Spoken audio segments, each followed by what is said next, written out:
একজন নতুন ইউটিউবার ব্যর্থ হওয়ার পিছনে সব থেকে যে বড় কারণটি রয়েছে সেটা হলো অন্যের মতো হওয়া।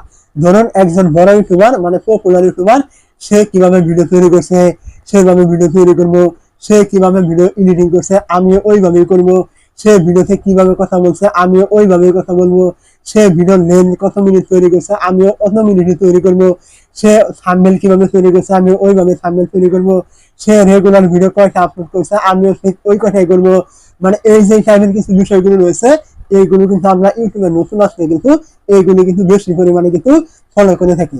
তো এখন কথা হচ্ছে আপনি একজনের মতো ফলো করতেই পারেন, এটা কিন্তু আপনার ব্যর্থ হওয়ার কিন্তু কোনো রকম কারণ নেই। কিন্তু এখন যদি আপনি ইউটিউবে এসে যদি তার মতো করতে চান মানে রাতারাতি তার মতো হয়ে যেতে চান, তাহলে আপনার ব্যর্থ হওয়ার সব থেকে বড় কারণ কিন্তু এইটা হবে। কেন হবে? আপনি যখন ইউটিউবে নতুন আসবেন তখন কিন্তু আপনি তার মতো যে ভিডিওগুলো আপনি তৈরি করতে চাচ্ছেন আপনি কিন্তু তার মতো ভিডিও তৈরি করলে কিন্তু মানে করতে কিন্তু পারবেন না। যদি আমি ধরে নিচ্ছি আপনি তার মতো ভিডিও কিভাবে তৈরি করে আপনি তার মতো ভিডিও তৈরি করলেন, তার মতো এডিটিং করলেন, তার মতো থাম্বনেল তৈরি করলেন, সে মানে রেগুলার ভিডিও কয়টা করে আপলোড করে এ টু জেড আপনি সমস্ত কিছু তার মতো কিন্তু করে ফেললেন, তখন আপনি কি করবেন? ভিডিওগুলি কিন্তু আপলোড করবেন আপনার চ্যানেলে। তো আপনি যে এত পরিশ্রম করে তার মতো যে ভিডিওগুলো তৈরি করে আপনি চ্যানেলে আপলোড করলেন, আপনার ওই ভিডিওগুলো কিন্তু তার মতো কিন্তু ভিউজ কিন্তু কোনোদিনই কিন্তু আসবে না। যখনই আপনি এত পরিশ্রম করে একটি ভিডিও তৈরি করবেন এবং দেখবেন তার তো ভিউজ মানে হাজার লাখ লাখ ভিউজ আছে, আপনার সেখানে 0 ভিউজ আছে, একদিন 2 দিন 7 দিন মানে এই টাইম পরেও কিন্তু আপনার ওখানে কোনো রকম ভিউজ কিন্তু আসে না, তখন কিন্তু আপনি ওখান থেকে আপনি কিন্তু ডিমোটিভেট কিন্তু হয়ে যাবেন, আপনি কিন্তু ওইটা নিয়ে কিন্তু আর কাজ করতে যাবেন না। কারণ আপনি ইউটিউবে কিন্তু নর্মাল ভাবে যখন আমরা ইউটিউবে নতুন থাকি একটি ভিডিও তৈরি করলে কিন্তু ওইখান থেকে কিন্তু মানে নর্মাল ভিডিও তৈরি করছি মানে কারো মতো না, তারপরে কিন্তু অনেকটা পরিশ্রম কিন্তু এখানে করতে হয়। আর আপনি যখন অন্য কোনো বড় ইউটিউবারের মতো ভিডিও তৈরি করতে যাবেন তখন কিন্তু আপনার এখানে হিউজ পরিমাণে কিন্তু পরিশ্রম কিন্তু হবে, আপনার এখানে কিন্তু এনার্জি কিন্তু মানে খরচ হবে।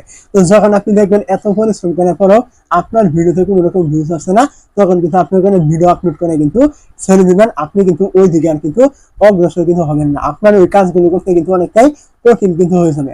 আর আপনি যখন ইউটিউবে নতুন আসবেন আপনার কোনো কাজ যখন নিজে থেকে আপনি কঠিন করে ফেলবেন তখন কিন্তু পরবর্তীতে আপনি ওই কাজগুলো কিন্তু আর করতে চাইবেন না, আপনি ইউটিউব থেকে আপনি কিন্তু চলে আসবেন। তো অবশ্যই আপনি ইউটিউবে নতুন হয়ে থাকলে আপনি শুরুর দিকে আপনি যেমন পারেন অমন করে কিন্তু আপনাকে ইউটিউবে কিন্তু শুরু করতে হবে, অন্যের মতো আপনাকে কোনো সময় কিন্তু হওয়ার চেষ্টা করা যাবে না। আস্তে আস্তে আপনি আপনার ভিডিওতে পরিবর্তন আনবেন, তবে কিন্তু আপনার ইউটিউবে কাজগুলো সহজ হবে এবং আস্তে আস্তে আপনি ইউটিউবে পরিবর্তন কিন্তু হতে পারবেন। রাতারাতি আপনি কোনো ইউটিউবারের মতো কিন্তু হতে যাবেন না, তাহলে কিন্তু আপনি নিজে থেকে কিন্তু ইউটিউব থেকে মানে চলে আসবেন বা ডিমোটিভেট কিন্তু আপনি হয়ে যাবেন। 2 নাম্বার যে বিষয়টি রয়েছে কোনো ইউটিউবার নতুন ইউটিউবার ইউটিউবে ব্যর্থ হওয়ার পিছনে, সেটা হলো অনেক ইউটিউবার হয়তো ইনকাম করছে আমি ইউটিউবে যাবো 10টা 20টা 50টা 100 ভিডিও আপলোড করবো, এখান থেকে ভিডিওগুলি ভাইরাল হবে, 1000 সাবস্ক্রাইবার পূরণ হবে, 4000 ঘন্টা ওয়াচ টাইম এটা পূরণ হবে, তারপর মনিটাইজ অ্যাপ্লাই করবো, মনিটাইজ পেয়ে আমি এখান থেকে লাখ লাখ টাকা ইনকাম করবো, এমনটা আমরা অনেকেই ভেবে থাকি। তো ভাই আপনি 1000 সাবস্ক্রাইবার কমপ্লিট করেছেন, 4000 ঘন্টা ওয়াচ টাইম আপনি কমপ্লিট করেছেন, আপনি মনিটাইজও পেয়েছেন, এর মানে যে আপনি এখান থেকে লাখ লাখ টাকা ইনকাম করতে পারবেন বিষয়টা কিন্তু এমন নয়। আপনি মনিটাইজ পাওয়ার পরেও কিন্তু আপনার এক মাসে কিন্তু $5 ইনকামও হতে পারে, $10 হতে পারে, $20 হতে পারে, এমনকি $1 পর্যন্ত কিন্তু আপনার ইনকাম কিন্তু এখান থেকে হতে পারে প্রতি মাসে। তো অবশ্যই আপনি মনিটাইজ পেলে যে আপনি লাখ লাখ টাকা ইনকাম করতে পারবেন এমনটা কিন্তু কোথাও দেখা নেই, আপনি কিন্তু এমনটা কোনোদিনই কিন্তু করতে পারবেন না। আমরা অনেকেই ভেবে থাকি যে 1000 সাবস্ক্রাইবার এবং 4000 ঘন্টা ওয়াচ টাইম পূরণ করতে পারলেই আমরা ইউটিউবে সফল হয়ে গেলাম, এইখান থেকে আমরা তারপর থেকে লাখ লাখ টাকা ইনকাম কিন্তু করতে পারবো। বিষয়টা কিন্তু এমন নয়, বাস্তবতা কিন্তু অনেকটাই কঠিন রয়েছে। তো আপনি অবশ্যই এই যে চিন্তাগুলো রয়েছে এগুলো আপনি বাদ দিবেন, ইউটিউবে শুধুমাত্র আপনি রেগুলার কাজ করবেন, তারপর আপনি দেখতে পাবেন আস্তে আস্তে আপনার ইনকাম এবং সমস্ত কিছু কিন্তু আপনার আস্তে আস্তে কিন্তু বাড়তে থাকবে।